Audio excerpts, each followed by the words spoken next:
The idea of spirit appearing, of sort of shining forth in objects of art is important. And Hegel defends a kind of twofold thesis about this. For him, it is the sensuous, material, everyday world that is the illusion, because it's not imbued enough with spirit. Art is more real in a way because it shows forth spirit.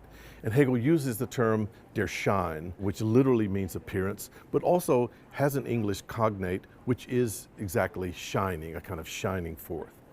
So art shines forth in the sense that it transforms the sensuous world, it transforms the material world into a representation of spirit through the work of the imagination.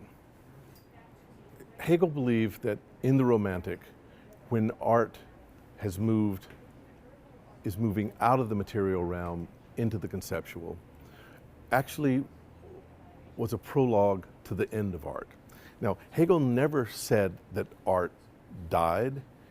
He actually never said that art would end. What he said was grand art, great art, is past.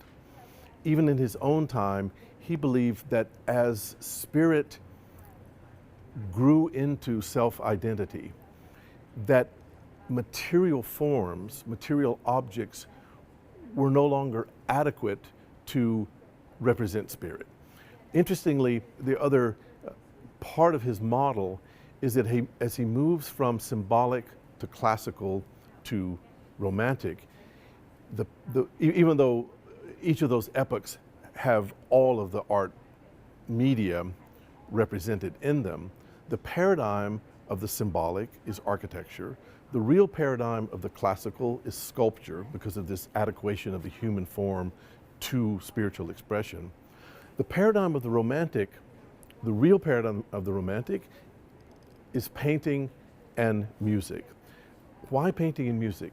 Painting is two-dimensional. It starts to move out of the three-dimensional physical material world into the realm of pure vision, of pure representation. And music is even less material or more dematerialized. Music, the material of music is just time and rhythm.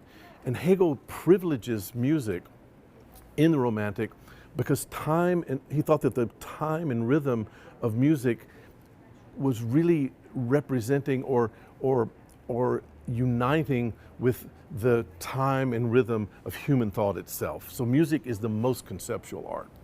But then finally, as spirit achieves self-identity, it moves away from art altogether, and it moves toward philosophy and theology. And these are the ultimate, in a way, representations of spirit. After that, spirit no longer needs art to represent itself. This is not to say that art doesn't continue. This is not to say that humans still produce art for other reasons, but for Hegel, it no longer produces art to represent spirit. So Hegel has it both ways. He constructs an aesthetic whose very conception of possibility, very condition of possibility, is that it moves through time as it more adequately represents spirit. And as the aesthetic moves through time, it becomes less material, it becomes more conceptual, until finally it becomes thought itself. And the adequate activity, the adequate process of spirit is no longer the materialization and the appearance through art, but is actually thought itself. So the aesthetic necessarily concludes at the end of history by abolishing itself and becoming thought. This doesn't mean that art will cease to exist. Art practice will continue, but it will find other opportunities, other cultural uses for its existence. Hegel has a very beautiful quotation about philosophy. Philosophy always arrives too late. As the thought of the world, it only makes its appearance after actuality has finished its process of development and is over. Only in the maturation of actuality does the ideal appear to confront the real. Then the ideal reconstructs this world for itself in the form of an intellectual realm comprehending in its substance. When philosophy paints its gray on gray, then the form of life has grown old, and this gray on gray is not capable of rejuvenating it, merely of understanding it. The owl of Minerva only begins its flight when the twilight falls.